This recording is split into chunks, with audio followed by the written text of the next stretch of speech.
వధువుగానే మారిపోవే ఈ క్షణం స్వయం వరం ఇవాళ సంబరం ఈ క్షణం స్వయం వరం ఇవాళ సంవరం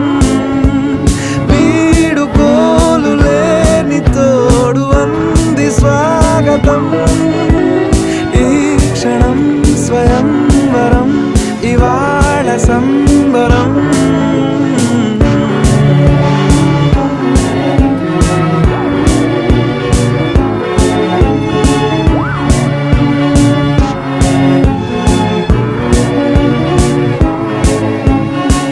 ఇవాళ నింగిలోని తారా తళుక్కు మంది ఎదురుగారా వయస్సు తీరికుండదారా హాయ్ హాయ్ హాయ్ సొగస్సు పంచుతున్న